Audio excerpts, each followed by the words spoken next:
Welcome to the Barreto family. My name is Kayla Barreto, and today we're going to do a motherhood video. So we do videos on ministry, missions, and motherhood. And I am a mom to one sweet baby girl. Her name is Eliana, and she is currently 14 months old. So in this video, I'm going to cover some of my suggestions or the things that I found really helpful from 6 to 12 months of age. And I'm going to do that in the areas of eating, sleeping, crawling, hygiene, and out and about. So in terms of eating, we started at 6 months with some solids. We actually started, I believe it was right at 6 months. And when we first started, the spoons that we loved using were these ones by Munchkin.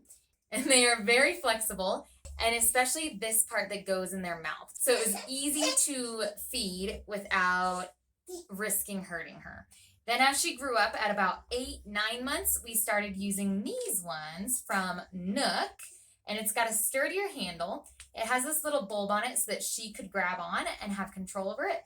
But then this part is still that silicone super flexy. So we started those right around, I'd say 8-9 months old.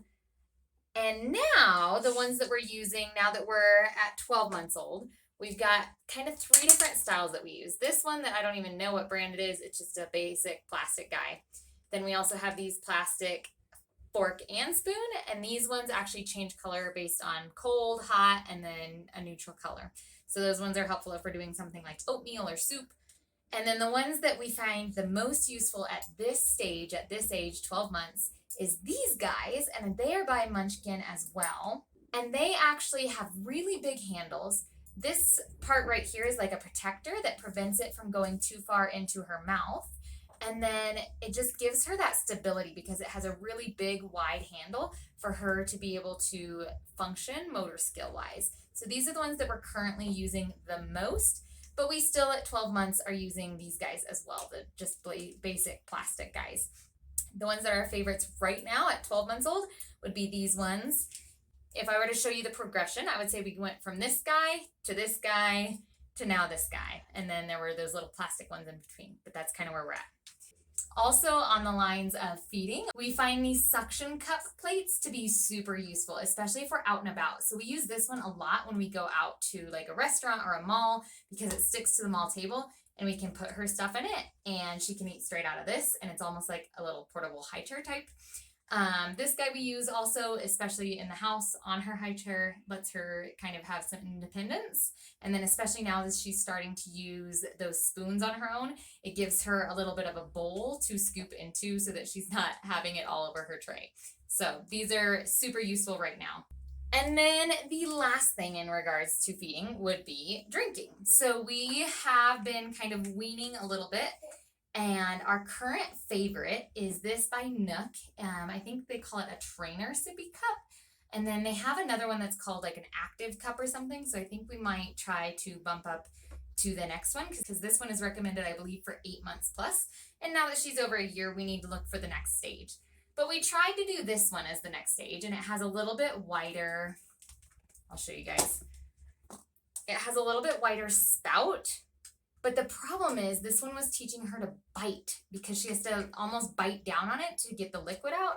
And since we're still doing some nursing, biting is not a good option. So this one kind of got nixed. This one's by Newbie, and it kind of got nixed because it's teaching her to bite, and then it also doesn't have a topper to protect it so that we can take it out and about. So this one is our current favorite.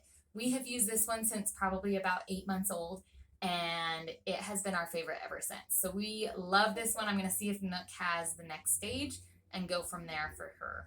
That's all I have for feeding. So those are kind of just the really basic necessities, what we found super, super helpful for feeding. In terms of sleeping, it's a pretty short list of what I would call a necessity at this switch or this age range. Eliana started crawling and moving and being a lot more active. And so one of the things that was super important and one of the reasons I'm filming in her nursery is to have a net. So this prevented her feet from sliding through the bars, from being too unsafe for her. It is mesh, so it's breathable. So if she were to ever get her face pressed up against it, it wouldn't be a suffocation hazard. but we put one on both sides of her bed, and this has just been a peace of mind for us and super helpful since she has been more active while sleeping.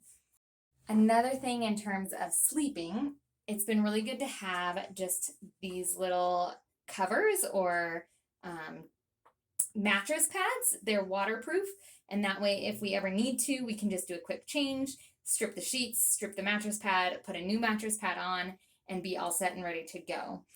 So when we purchased those, we did purchase a set of 2 mattress pads so that if we ever had an issue, we could just swap it out and keep on going. The last thing for sleeping would be a really good sleep sack. We started with ones like this. We had some that had sleeves, some that didn't. She has officially outgrown this one, but the tip that I would have is just make sure, especially once they get to that 6 to 12 month range, they're rolling over, they're moving around, and you don't want them totally restricted. So if their feet are touching the bottom of the sleep sack, it's too small. It needs to be a little bit big for them. You don't want it to be a hazard of it coming up around their neck, but you do want to make sure that it's not too small. So this one she's actually outgrown. And then what I did find, this one is by Carter's, and we love it because it's that fleecy material. But the challenge with these that are footies is that they're really weird sizing. So right now, this is an 18-month one, and I would say she's only gonna fit into this for another month or so. She's been in the 18-month ones from about 10 months to 12 months. And I don't know if she just runs tall, but what we find is that the legs are really kind of tight and hard to zip. But we enjoy these footy ones. They just don't tend to be sized well in terms of them fitting at the age that it says on it. So we've always had to kind of size up in age range just to get it to be sufficiently long and then not too like snug tight.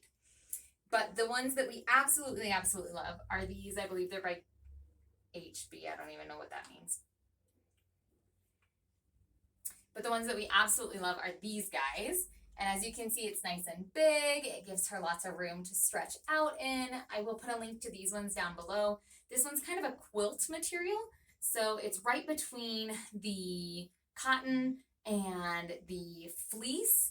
I think it's still 100% cotton, but because it's that thicker, like quilted type material, it's a little bit warmer than just like the jersey cotton t-shirt. So we enjoy this one. I would say we're probably in the 50s at night, and we don't have heat.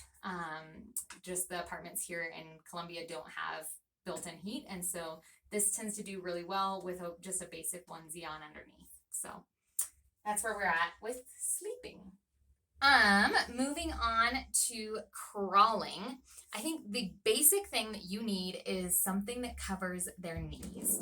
And we've found that kind of thicker pants are just the best thing for her because it keeps her from getting super bruised or super rug burned knees. But yeah, just pants. That's kind of my biggest tip for you. And then I will say we also have kind of this large, almost yoga mat. And we use that a lot so that it gives her a space to crawl where she's not pounding her knees against our floor. The floors here are almost like a school floor in the United States where it's pure concrete with just that little itty bitty carpet over top that's really not carpet. So that's what we've done. And then because she is crawling, we have had to baby proof our house. She's actually starting to take some steps now. But if you want to check out a video on some baby proofing stuff, I'll put that one linked up here just so you guys can check that one out. And then the last thing, if you do work from home or need a moment like to do dishes or something quickly, a pack and play is phenomenal. We do not leave Eliana in the pack and play all day long. But if I need 10, 15 minutes where I know she's in a safe place, she has some toys with her, but she's in a safe place, not going to get into anything, we use that pack and play every once in a while just to give me a moment where I'm not worried about her. So those are our things for crawling. In terms of hygiene, I will say we do cloth diapering. We kind of do a combo. If we're out and about, we use disposables, but we do cloth diapering. And these have still been good. These are Alva Baby. We've used the same ones since probably about 4 months old, maybe even before, maybe even 3 months. But at the very start, we did mostly disposables, and then we switched to cloth diapering once we kind of got the hang of being new parents. But these ones still work. They're still a perfect size. The one thing I will say is that when she switched to solids, they became a little bit less easy to clean. And the one thing that made them super simple to clean are these bamboo liners. So this is my old pack, but I'll try to see. I think there's like 2 more here. So you just put this liner inside the diaper, and then if there's ever any solids, you just pull the liner off and you throw the liner in the trash can, or I think they're flushable, but here we don't have the greatest water systems, and so I always just put it in the trash can. And then you just rinse this, and it makes it super easy cleanup. And this is what they end up looking like. We actually just ordered some new ones. These ones are called Wee Greco, I believe. But this one came in a 2-pack. I think you can get it in smaller and bigger packs, but we got these on Amazon. I'll try to put links down below to the things that I've talked about if you guys are interested in them. And then the last thing in terms of like diapering would be a good baby cream, a good diaper cream. And this one has been really good, and we haven't noticed that it has discolored the cloth diapers. We also haven't noticed it have any effect on the absorbability of the cloth diapers. It might, but we haven't noticed an effect. So it goes by 2 different names, Acid Mantle and then also Bepanthen here. I'll try to put a link to that one again.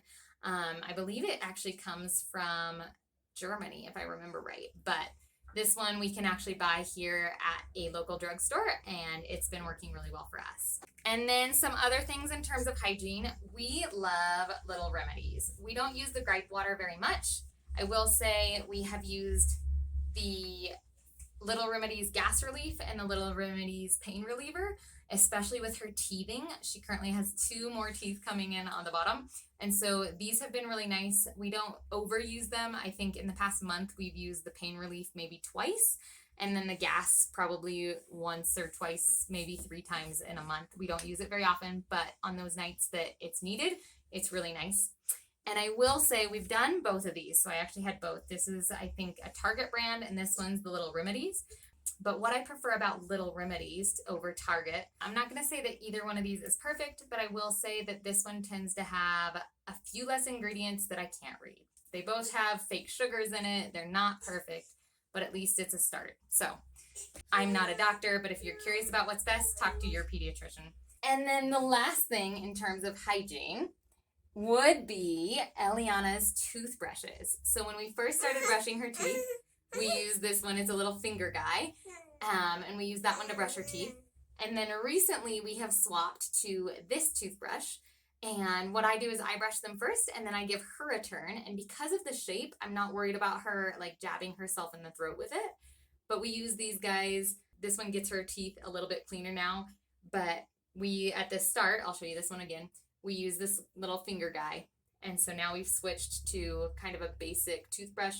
They are very soft bristles, and they do recommend it for this age. So I'll put a link to that one as well. And then in terms of toothpaste, this is a thanks to you guys. I didn't really even know that there was natural toothpaste that didn't have fluoride. So this one has fluoride, so we're not using that one yet. But right now, Eliana uses this guy by Tom's. And it's strawberry flavored, and it has no fluoride, so it is safe for her if she swallows it. But that's what you use right now. So those are our hygiene items. Out and about, I would say 1 or 2 of these. They're pacifier clips, but we use them for toys, for bottles, anything you can clip. It helps it keep it off the floor, so that's a great thing. And then the very last thing I would say for out and about, obviously, I've mentioned other things in other videos that are still applicable, like a good car seat and a stroller. And I've also mentioned this one, but I wanted to mention it again. We love these little changing pad protectors. We use them to cover the changing pads in public. We use them to cover our changing pad to make it just easy cleanup. So these ones are still our favorites. They're still useful for every day at home, on the go. We also still have that same infant car seat. Eliana has not grown out of the size restrictions yet, and so it still works for her. Make sure you're always very cautious of the weight and that it works for your child. So that's something to always be mindful of. And then that would be it for the video of the things I mentioned, but I'm going to give you a little bonus section. So I know this is the essentials, the must-haves, the needs. And toys aren't needs, but I did want to show you guys some of the toys. Eliana just came in and opened the door. She heard me say toys. Some of the toys that Eliana has loved during this stage. So one of the things she has absolutely loved is this little guy. I think she got this right around a year old. At the very start, she was just pulling the blocks out. Like that was the extent of what she could do. A couple months in, she started putting the blocks in, so she would return them to where they belonged. And now, at about 12 months old, she has started actually trying to find, we kind of help her out by putting one close. So if the square is up top, we'll put it close to where it goes. And she will actually slide it until she can get it in the slot. So that's where she's at now. What I love about this toy is it grows with her. So she works on, she's asking for her blocks now. She is saying please. But it works on different skills and grows with the child in that sense. So at the start, she was just pulling things out. Then she started putting them in. And now she's actually working to where she figures out what goes where. She's learned how to take the lid off of it, things like that. So it's a really good toy that kind of grows with her development. Another good toy that grows with their development would be these big puzzles. We have some that have the big knobs on them, and then we have some that have smaller little pegs. But again, at the start, she just took them off. We've only brought out 2 of them for her. So one is like a trains and cars and trucks, and then one is dinosaurs. At this point, she knows which puzzle the pieces go to. So if it's a dinosaur, she knows to try to put it back on the dinosaur board. If it's a car, she knows to try to put it back on the car board. So she has grown a lot in that sense. She still doesn't quite have the coordination of getting it perfectly in.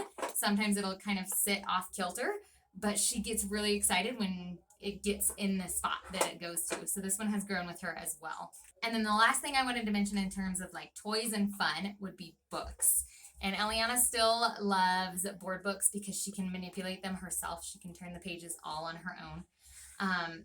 She also loves books that are songs. So now that she's seen this one, she wants this one. This one goes along to Hush Little Baby, but it's Hush Little Polar Bear. So she loves her sing-along song books. She also loves Baby Beluga because it's, again, a sing-along songbook. So most of the ones she pulls out to read for me are sing-along songbooks. And then the other type of book that she still loves are these touch and feel books. So they have different textures based on the animals or whatever they are. And so she still loves these ones. And what's been fun about this one is she started to learn the sounds that animals make. And so I'll turn to a page and she can tell me what the dog says and what the cat says. So again, this type of book, the ones with the big pictures, can also in a way kind of grow with your kids in that you can use them to teach them different things. So she loves that. And then I just wanted to show you this book. I don't know if we showed you this one yet, but this is just one of our all-time favorite books that we have ever purchased. And I know this author has a lot of different books, but this one is called God Gave Us You. And it just tells the story of a little mama bear and how she had her baby bear. And it is just the most adorable story. It is technically written for a little girl, little bear, but it is just precious about how God was the one who answered that prayer and gave them that little baby. And so when Eliana picks books that are her favorites, she typically picks these sing-along song books. But if I had to pick one book that is my absolute favorite, I would pick God Gave Us You. So I just wanted to share that one with you guys. But that's kind of the gist of it. If you guys have other things that from 6 to 12 months, I know that's a long range, but I also think it's good to see some of it that I was able to show you, like the spoons and things that we had at different stages. But if you have some things that you use from 6 to 12 months that I didn't mention and you think are really important, put them in the comments below. Or if you also have a good sippy cup recommendation, please help me out. Put that in the comments below as well. But I think that's going to pretty much do it for our video today. If you guys want to check out some of my other suggestion videos, I'll put that over here. And if you guys want to make sure that you don't miss any of our videos on missions, ministry, and motherhood, make sure you subscribe. We've had a huge series on Operation Christmas Child going on, and that video series is still going. So don't miss out on those videos either. Talk to you on the next video.